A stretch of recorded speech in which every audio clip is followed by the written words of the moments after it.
pandangannya.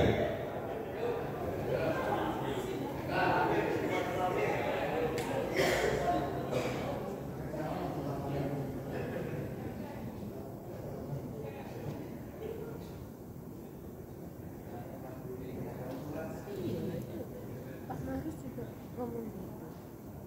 Langsung kita kumpul support terus. Iya. Bikin video. Pemandangan hukum fraksi Partai Nasdem B3 terhadap diajukannya rancangan peraturan daerah tentang 1. Anggaran pendapatan dan belanja daerah APBD Kabupaten Banyuwangi tahun anggaran 2026. 2. Rencana pembangunan industri Kabupaten tahun 2025, 2045, dan 3. Inovasi daerah. Tapi di sini Assalamualaikum warahmatullahi wabarakatuh. Om Swastiastu, salam, namo buddhaya, salam kebajikan, salam sejahtera bagi kita semua.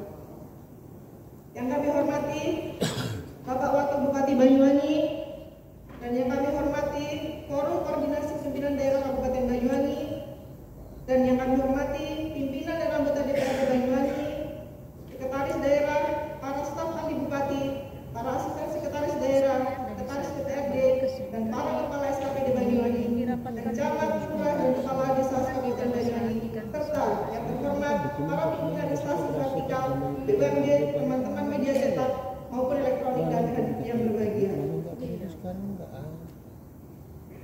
Sidang paripurna Dewan hadirin yang berbahagia. Sebelumnya telah kita dengarkan bersama pembacaan nota pengantar dari Saudara Wakil Bupati terkait diajukannya 3 rancangan peraturan daerah atau Raperda, masing-masing 1. Raperda tentang anggaran pendapatan dan belanja daerah Kabupaten Banyuwangi tahun anggaran 2026. 2. Raperda rencana pembangunan industri Kabupaten tahun 2025 dan 2045. 3. Raperda inovasi daerah. 1. Raperda tentang anggaran pendapatan dan belanja daerah Kabupaten Banyuwangi tahun anggaran 2026.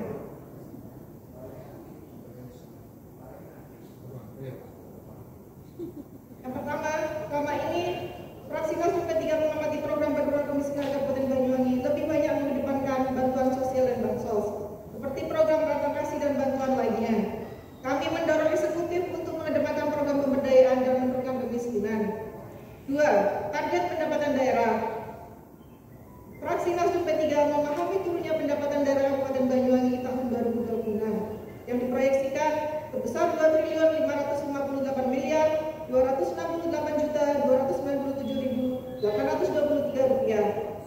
Penurunan ini salah satunya dipicu turunnya dana transfer dari pusat akibat dampak efisiensi nasional dan ekonomi global. Meski begitu, fraksi Nasdem P3 mendorong eksekutif untuk terus mengoptimalkan pendapatan asli daerah PAD sebagai penopang utama pendapatan daerah, mana masih banyak sumber potensi PAD Banyuwangi yang belum tergarap maksimal. Misalnya potensi transportasi penyeberangan ke tempat Gilimanuk yang belum ditangkap oleh Pemkab Banyuwangi.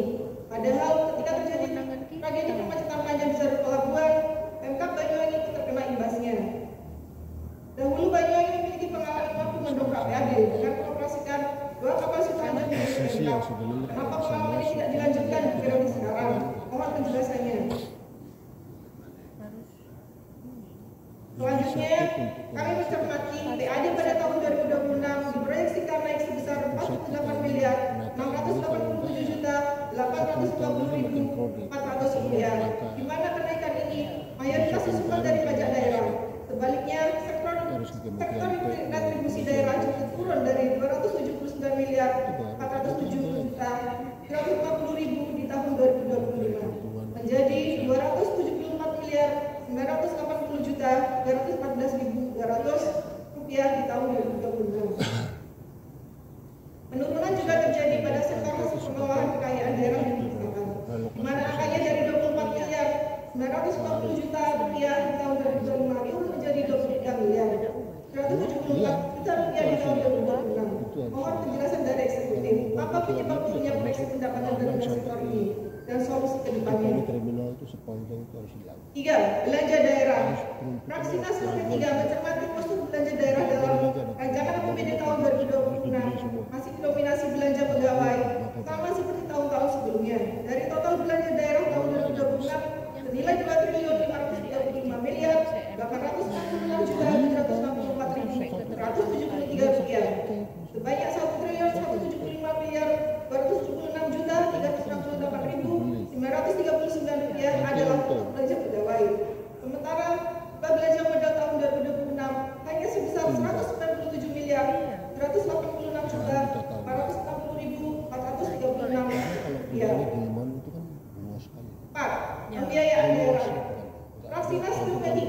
mendorong eksekutif untuk melakukan upaya tinggi di setiap tahun anggaran. Fenomena ini tentunya bisa diatasi dengan mengoptimalkan perencanaan dan penyertaan anggaran secara optimal. Terkait kemungkinan penerimaan pembiayaan daerah yang bersumber dari pinjaman, kami fraksi Nasdem P3 sangat tidak sependapat.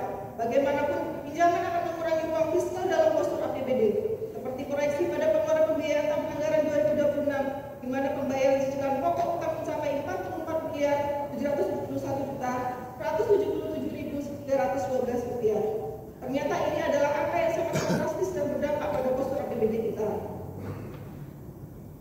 2. Raperda tentang rencana pembangunan industri kabupaten tahun 2025-2045. Setelah mencermati nota pengantar yang disampaikan eksekutif, fraksi Nasdem P3 memberikan sejumlah catatan sebagai berikut. 1. Raperda tentang RPEK tahun 2025-2045 harus selaras dengan visi pembangunan jangka panjang RTJPD, jangka menengah RTJMD, dan memastikan daya dukung lingkungan dan kesesuaian tata ruang. 2. Selanjutnya, Raperda tentang RPIK tahun 2025-2045 harus mampu menjadi pembangkit daya saing industri lokal dengan memperkuat sektor industri bulan berbasis potensi lokal, meningkatkan nilai tambah produk lokal dan mendorong inovasi dan teknologi. 3. Terkait barang tubuh Raperda, kami mengusulkan yang pertama, dalam bagian pengingat perlu ditambahkan konsideran Undang-Undang Nomor 25 Tahun 2004 tentang Sistem Perencanaan Pembangunan Nasional yang mengatur tentang keselarasan perencanaan pembangunan pusat dan daerah. 2. PP Nomor 28 Tahun 2021 tentang penyelenggaraan bidang perindustrian sebagai turunan Undang-Undang Cipta Kerja yang mengatur tata cara penyusunan rencana pembangunan industri. 3. Peraturan Presiden Nomor 28 Tahun 2008 kebijakan industri nasional sebagai alat kebijakan pembangunan industri nasional. 4. Peraturan Menteri Perindustrian Nomor 110 Tahun 2015 tentang penyusunan rencana pembangunan industri provinsi dan kabupaten atau kota atau RPIK. B. Terkait ketentuan umum, kami mengusulkan adanya klausul tambahan pada ayat 7 yaitu usaha mikro kecil menengah UMKM yang menjadi bagian dari sektor industri dan teknologi. D.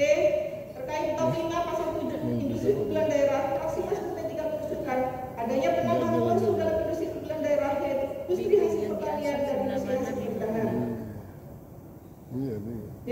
Selanjutnya, fraksi Nasdem P3 juga mengusulkan adanya klausul pasal yang terkait peran masyarakat, dunia usaha, asosiasi, akademisi, dan masyarakat, dan pola kemitraan. 3. Raperda tentang inovasi daerah. Fraksi Nasdem P3 mencermati bahwa usulan Raperda inovasi daerah menjadi langkah strategis untuk mendorong peningkatan kinerja pelayanan pemerintah termasuk daya saing daerah. Setelah mencermati penjelasan usulan Raperda inovatif daerah dari eksekutif, fraksi Nasdem P3 memberikan catatan dan usulan sebagai berikut. 1. Raperda inovasi daerah diharapkan mendorong tumbuhnya inovasi berbasis potensi lokal seperti pariwisata, pertanian, UMKM, dan ekonomi kreatif. 2. Selanjutnya terkait batas tubuh Raperda, fraksi Nasdem P3 memberikan usulan dalam bagian mengingat perlu ditambahkan konsideran hukum diantaranya Peraturan Pemerintah Nomor 38 Tahun 2017 tentang inovasi daerah menjadi aturan teknis dalam penyelenggaraan inovasi daerah dan Peraturan Menteri Dalam Negeri Nomor 104 Tahun 2018 tentang penilaian dan pemberian penghargaan atau insentif inovasi daerah memberikan peran evaluasi dan penghargaan atas inovasi. Yang B, dalam pasal 42 tentang tujuan prinsip dan ruang lingkup inovasi daerah, sekiranya perlu ditambahkan klausul tentang batasan dan larangan inovasi, serta prinsip keamanan dan kepatuhan hukum. Yang C, bab 6 tentang penilaian pemberian penghargaan atau insentif pada bagian kedua, sekiranya perlu ditambahkan klausul atau sanksi. Hal ini untuk mengatur sanksi administrasi jika terjadinya pelanggaran dalam berinovasi. D. Fraksi Nasdem P3 juga mengusulkan tambahan bab yang mengatur tentang hak dan kewajiban masyarakat. Dalam Raperda ini, hal ini untuk mengatur adanya kerjasama dan mekanisme kolaborasi lintas sektor dalam membuat inovasi daerah. Yang E.